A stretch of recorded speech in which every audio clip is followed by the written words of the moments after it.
Hey, what's up? It's me, Jeremy Ginsburg, back with another vlog.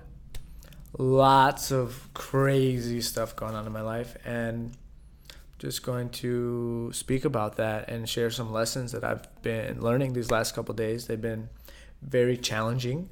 As you can tell by my hair being all over the place, that's a sign that things are tough. But also, I finally feel like I can come up for air and share this video. So I actually just got off of a Skype lesson. My friend is teaching me Portuguese, and I'm so excited to go to Brazil this weekend and learn Portuguese. So just stay tuned because my Portuguese is about to be so good. It's about to be muito bem.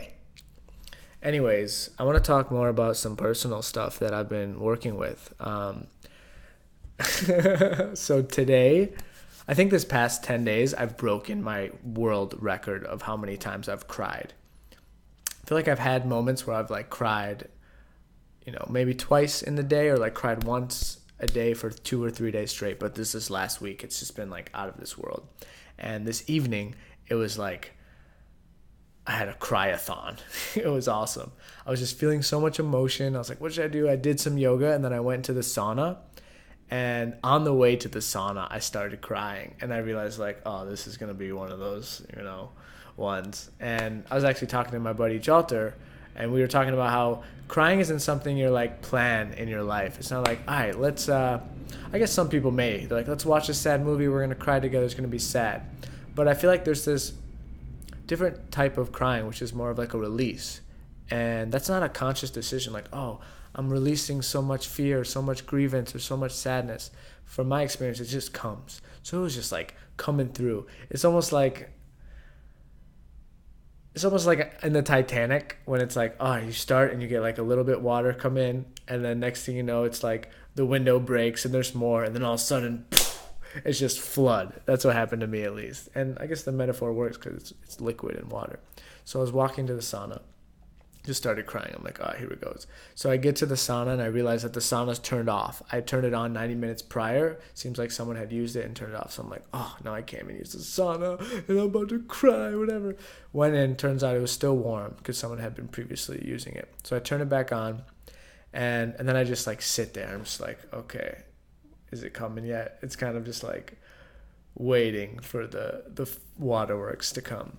So then I went into the sauna, had a great cry, and then I was taking a shower. So I did hot sauna, then cold shower, and then swimming in the cold-ish pool. It's not Wim Hof cold. It'd be great if it was, but it's probably 65 degrees. So it feels good. It's really healthy, therapeutic, and I find it very, very meditative. So I'm crying in the sauna, and I'm crying in the shower, and then I'm crying in the pool. I'm swimming laps, crying. I'm trying to get it out. I'm hitting the pool of just all this frustration. And then I go back into the sauna and cry. And I would say it was off and on cry for maybe 45, 60 minutes. And I'm just so proud of myself because that's the longest I've ever cried. And I definitely released something. There's something there. There's no judgment. Obviously I feel comfortable sharing this. So yeah, why the cry? You may be wondering all right, why is Jeremy's hair so weird? Why is there a dress in the background of this video? What is he talking about? All right, I'll get into it. So the first thing that I don't want to really discuss, I really do actually. I really want to share this, but it's just not appropriate. It's not a good time. But I've been dealing with some family drama, and it's intense, and I'm really working through it. So that's one thing that's been going on for the last couple months. But recently it's just I was hit by this big wave. So I've been dealing with that. Also, last week, my physical health was just horrible. I think it's a combination of the pollution here in Chiang Mai mixed with something I have no idea about. The same thing that's been causing these chronic headaches for over 2 years now. Holy shit, it's been over 2 years. I hate to say that, but I've come a long way. So as I told someone before, they're oh, you get headaches. I'm so sorry. That sucks. And I was it does suck, but it's the reason I'm here today. And there's a lot of truth to that. So it's this bittersweet relationship with the headaches. So I've been feeling really, really just drained, frustrated, physically drained, debilitated. I had 4 or 5 days in a row where it was just like, just trying to get through the day. I'm just like, oh, get me to the massage place. All right, let me eat something. All right, let me smoke weed and drink some caffeine so I can hop on this call, and just getting by. And so this left me with this feeling of lack, feeling like, oh, I can't do much. I gotta lighten my load, go back into this hibernation, not committing to very many things. And mentally, I think that put me back in this space of just like, all right, heal, which has its time and place. But I noticed that when I turn completely inwards, like, all right, I'm gonna block everything out, that I don't set myself up to feel good. I won't plan very much. I won't get out. It's more just like, all right, I got to take care of myself. And sometimes it's best for me to plan things tomorrow based on the assumption that I feel really good. Even if in this moment I'm not feeling good, having the strength, the courage to say, yeah, I'll meet you at 1 o'clock for lunch tomorrow. Sounds good. Where before I'd say like, oh, actually I'm not feeling well, so I'm not sure. Or I've been in a ton of pain recently, so I'm not trying to make commitments. And people really respect that, but that's just been something I'm dealing with. So family stuff, physical pain. Also, my girlfriend June is gone, and I miss her so much.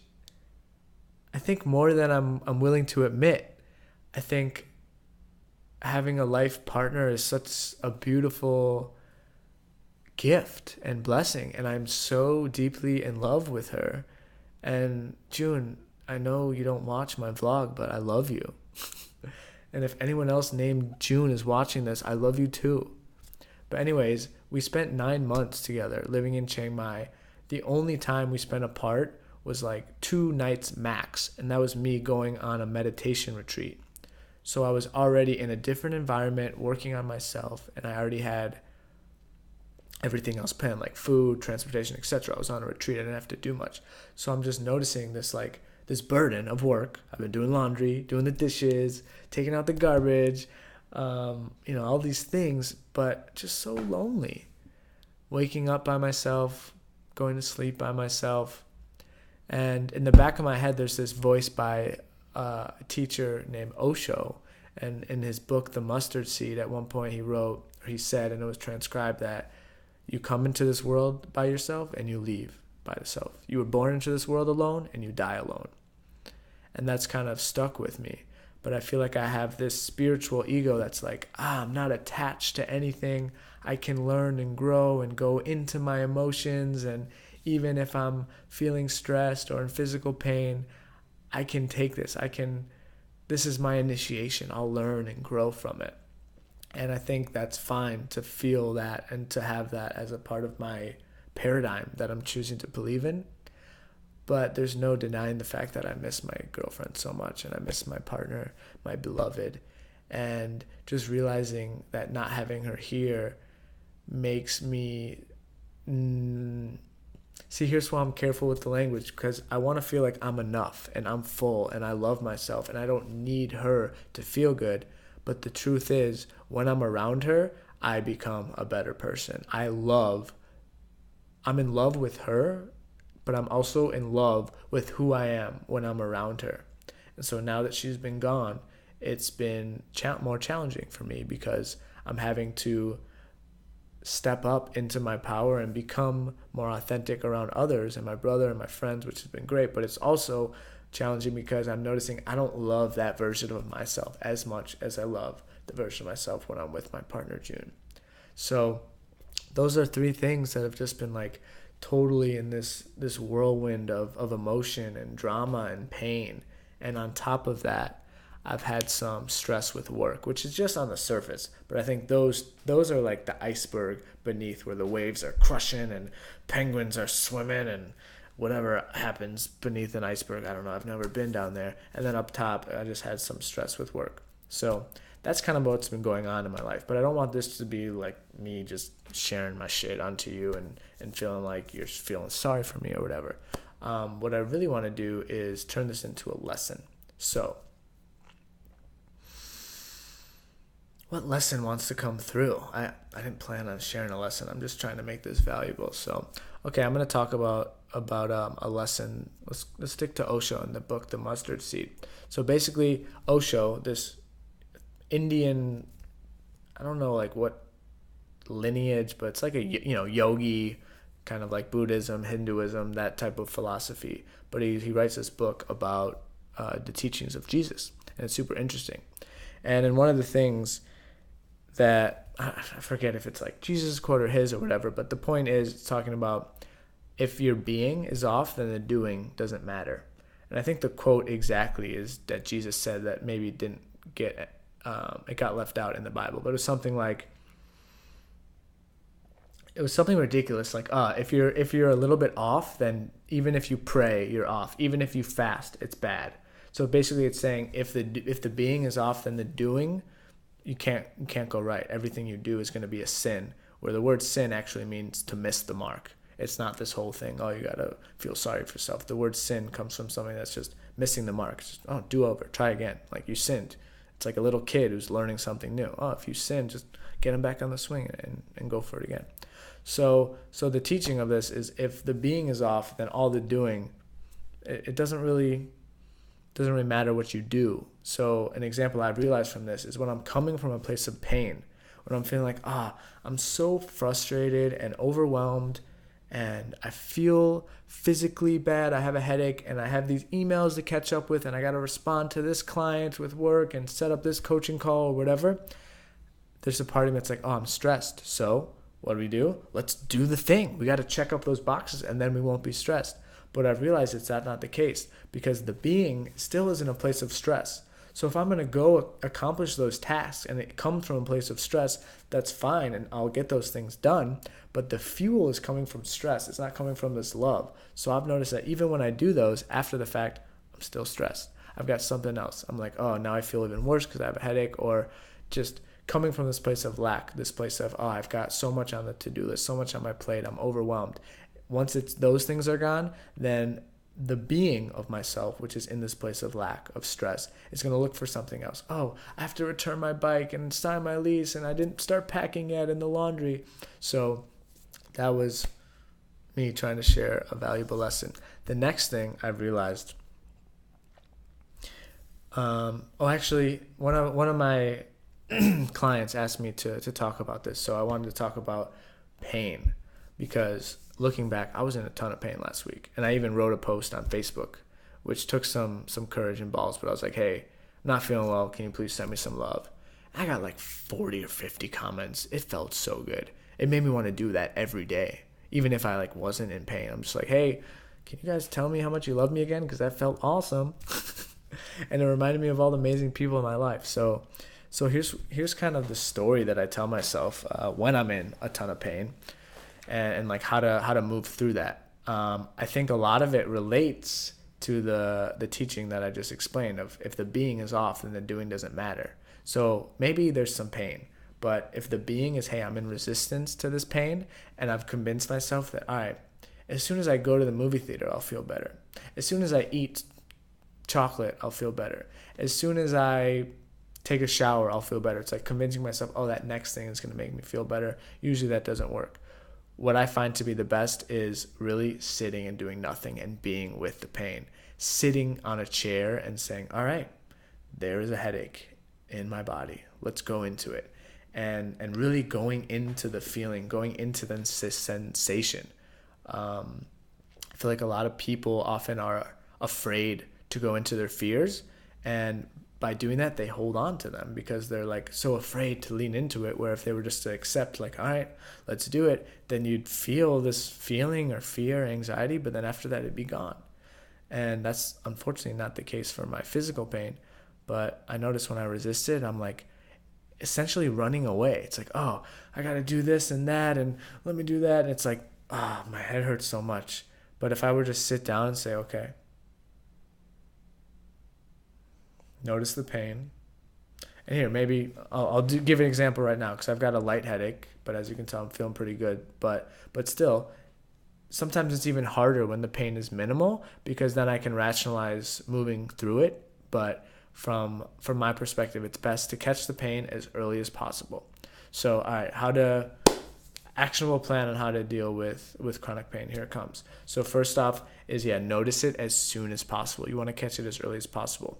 Sometimes for me, it starts to come on if I talk a lot. Sometimes if I sing a lot. If I breathe a lot through my mouth.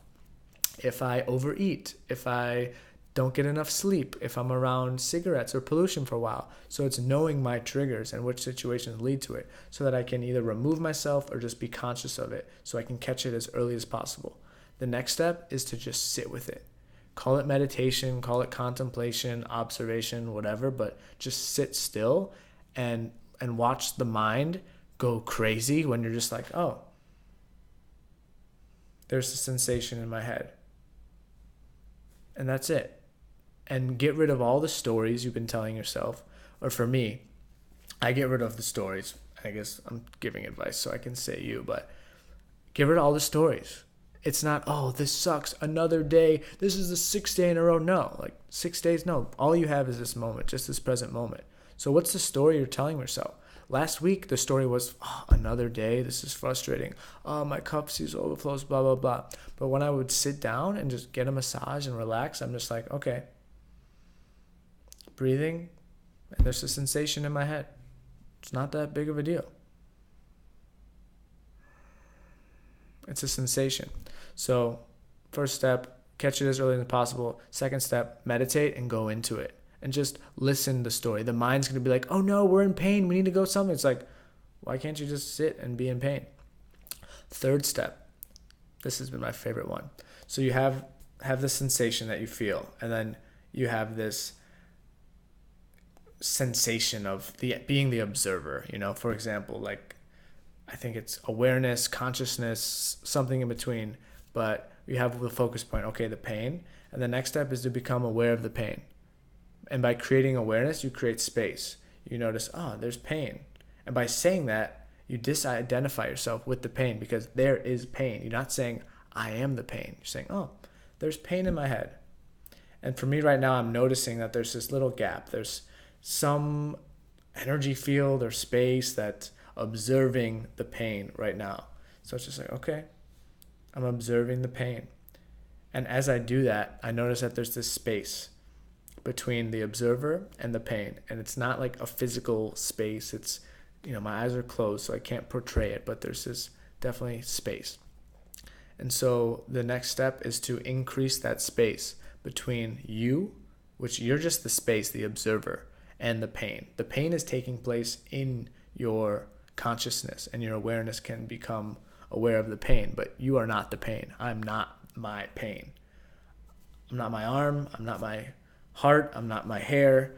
I am the space in which all this exists. This is some pretty deep stuff, so I hope you're following. An example of that is, this is my finger. Okay, I'm moving it, but it's also my pancreas. And I don't know how to operate my pancreas. I don't know what my lymphatic system is doing right now. I don't consciously think, oh, I'm going to grow a beard right now. It's going to grow in. No. So I'm not my face, because there's something that's beating my heart. There's something that's making my facial hair grow out to this beautiful goatee. And there's something that's allowing this body to breathe. So I choose not to identify with my physical body. And it's an option for you as well. So where was I? Creating space. So you've got the physical sensation. Okay, you notice it. All right, there's pain in my head and I'm okay. Maybe you can say there's pain, but this pain is not preventing me from being present right now. Or you can ask, what is getting in the way of me in the present moment? And you'll see it's nothing. You can still be present. And there's pain. Oh, there's pain. Still what? No big deal. Next, become the observer. Notice the space in between you as the observer, as the consciousness, the awareness.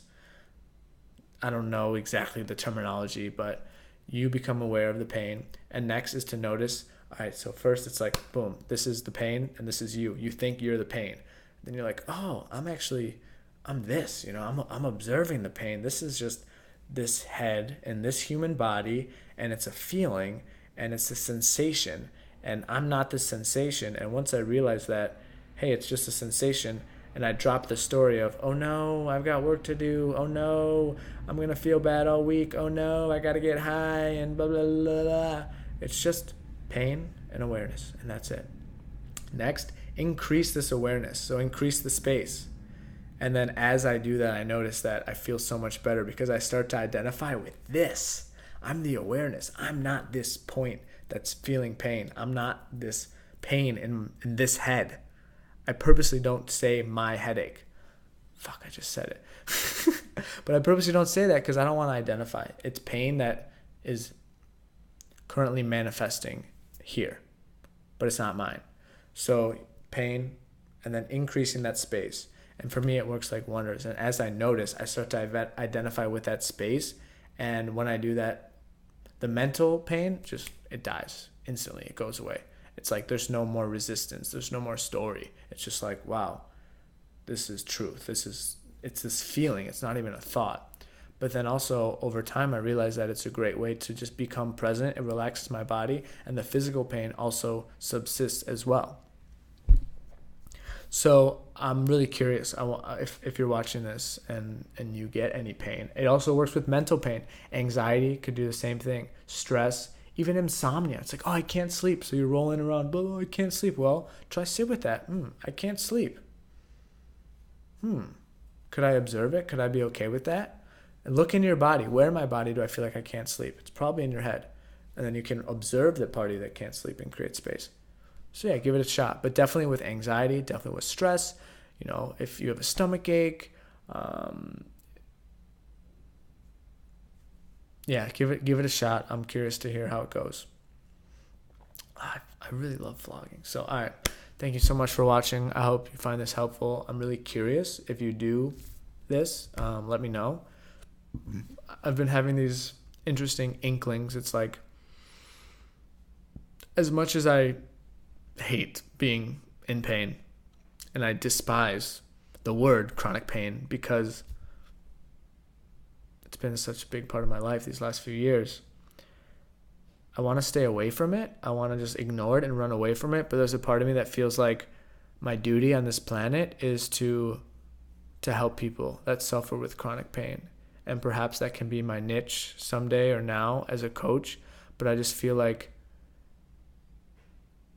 the amount of people that are in chronic pain that have the ability to actually intellectually understand it and teach it and give back is very small. From my experience, I don't really know that many people. The people that I know who are suffering from chronic pain are in more of a receiving role. They're not able to teach people.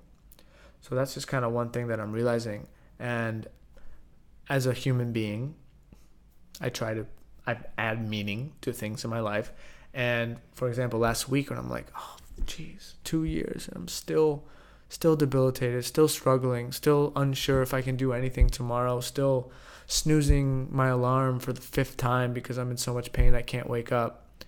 And when I'm thinking about, all right, what meaning does this have? I was thinking, okay, maybe the chronic pain is just lingering so that I can still relate and have compassion to people and give back and teach and help other people learn and grow.